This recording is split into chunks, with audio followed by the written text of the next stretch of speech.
আসসালামু আলাইকুম রহমতুল্লাহ। মাকে নিয়ে বলতে চাই একটি কথা। এক অক্ষরের একটি শব্দ মা, যার মধ্যে লুকিয়ে আছে পৃথিবীর সব ভালোবাসা।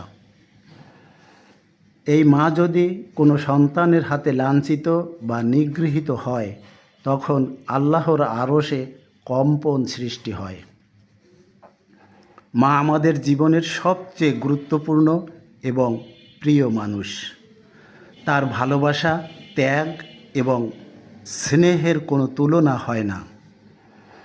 তার ভালোবাসা কি পৃথিবীর কোনো কিছু দিয়ে তুলনা করা যায়? মায়ের তুলনা শুধু মাকে দিয়েই দিতে হয়। জীবনের প্রতিটি মুহূর্তে মায়ের অবদান অমূল্য ও অবিস্মরণীয়। পৃথিবীতে একমাত্র মাই সন্তানের জন্য সবচেয়ে বেশি ত্যাগ স্বীকার করেন, যে ত্যাগের কোনো সীমারেখা নাই। আর এজন্যই মহান আল্লাহ রাব্বুল আলামিন সন্তানের উপর মায়ের হক বাবার হকের চেয়ে 3 গুণ বেশি ধার্য করেছেন।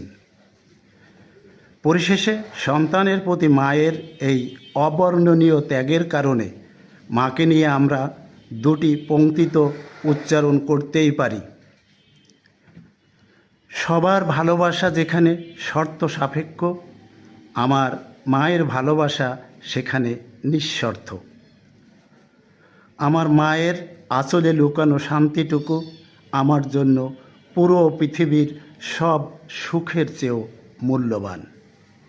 সবার জন্য শুভকামনা আর ভালোবাসা অবিরাম। ধন্যবাদ।